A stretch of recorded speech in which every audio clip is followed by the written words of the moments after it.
In a quiet mountain valley, life depended on a massive hydroelectric dam. For years, it powered homes, schools, clinics, and every light in the village below. But one evening, everything started failing. Lights flickered, dimmed, and nearly went out completely.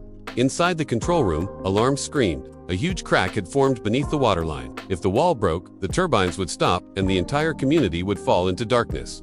Only one man had the courage and skill to fix it: Jacques Cora, a veteran underwater welder, and one of the few willing to face the dangers hidden beneath the dam. When Jacques arrived, families were gathered outside. Children held on to their parents, scared. Shops flickered like dying candles. Everyone watched him with silent hope.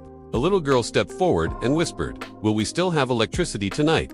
Jacques looked at her and said, "If I have to hold that dam myself, you'll have your lights." And with that, he suited up. But before he entered the water, here's something most people don't know. Underwater welding is one of the most dangerous jobs on Earth. It combines two things that should never meet: electricity and water, and demands absolute precision in a world where a single mistake can be fatal. Let's break down just how risky it truly is. First, there's the extreme water pressure. These welders often work at depths of 30 to 100 meters. Down there, the pressure is immense, capable of crushing lungs or causing nitrogen narcosis, a condition that disorients a diver so badly they can lose their sense of direction. It's like your entire body is being squeezed by an invisible force. Then there's the visibility, or lack thereof.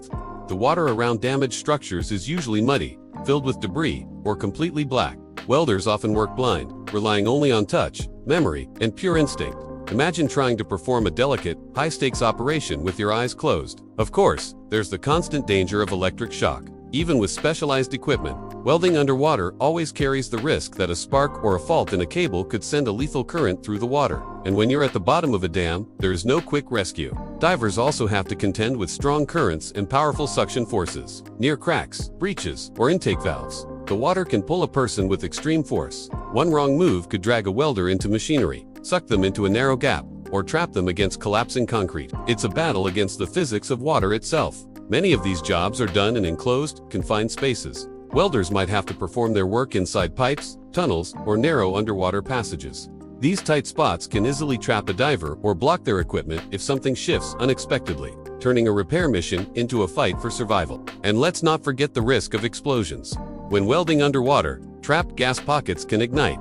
In dams, old pipes, or ship holes, even these tiny explosions can create shockwaves strong enough to injure a diver or knock them unconscious in an instant. Survival is tied to a limited oxygen supply. Underwater welders depend on tanks or surface-supplied air. If a hose gets kinked, if a valve sticks, or if the dive time runs just a little too long, their oxygen can run dangerously low with no warning. Every breath is precious, and every second is counted. The cold is another relentless enemy. Deep water is brutally cold. Hypothermia is a constant threat. A diver's muscles stiffen, their fingers go numb, and their reaction time slows to a crawl, making precise welding incredibly challenging and dangerous.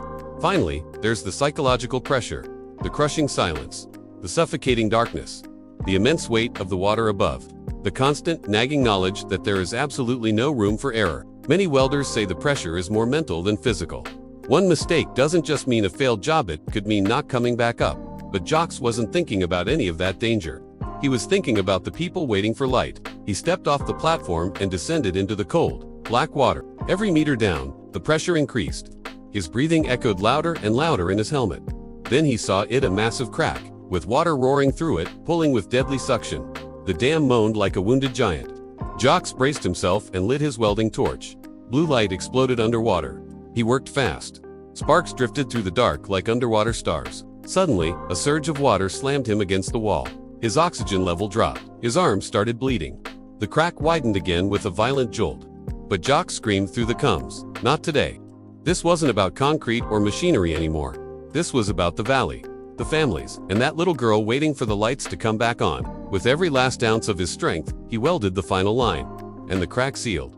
The water calmed. The sensors stabilized. The lights in the valley below glowed bright and steady once more. Jacques was pulled out of the water, exhausted and barely able to stand. The entire community cheered. The little girl ran up and hugged him. "You brought the light back," she said. Jacques looked over the bright valley, tears in his eyes. "No," he whispered. "You're the reason I went down there." That night, the community slept peacefully, their homes warm and bright, all because one brave underwater welder refused to let the darkness win. Thanks for watching. If you were inspired by this story of courage, be sure to hit that like button and subscribe for more. See you next time.